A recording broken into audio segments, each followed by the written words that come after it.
Iba yung nagkakasala kaysa sa natitisod. Yun yung natitisod, you reject the law. Ayaw mong tanggapin. Samantalang, yung nagkakasala, iba yun. Halimbawa, utos ng Diyos. Huwag ka magmumura. Halimbawa, sabi ng Diyos, isa sa batas yun. Tinutupad mo, hindi ka nagmumura. Lunes, Martes, Merkules, Huwebes, hindi ka nagmumura. Biyernes, minura ka nung kapitbahay mo sa silakbo nung galit mo, nakapagmura ka rin. Nagkasala ka dun sa batas. Pero tinutupad mo yung batas. Pinapatawad ho ng Diyos yun. Kesa doon sa, inire-reject mo yung batas. Tisod ka ron.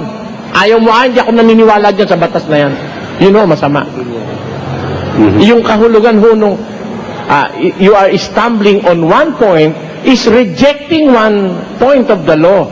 You know, hindi ho yung ibig sabihin nagkasala ka lang Ang interpretasyon kasi ho ng mga born again dyan pag nagkasala ka lang sa isang batas, baliwala na yung ginawa mo. Hindi ganun. Walang taong hindi nagkakasala. Si Pedro nagkasala Di ba batas ni Kristo, huwag magsisinungaling? Si Pedro nagsinungaling Nung siya dadakping kasama ni Jesus, kinaila niya pa si Jesus di ba? Pero hindi ibig sabihin natitisod si Pedro sa batas. All throughout his life, sinusunod ni Pedro yung batas. Pero dumating ang panahon, because of man's weakness, nagkasala siya laban sa batas. Iba po yung nagkasala ka sa batas kaysa sa ayaw mo sa batas.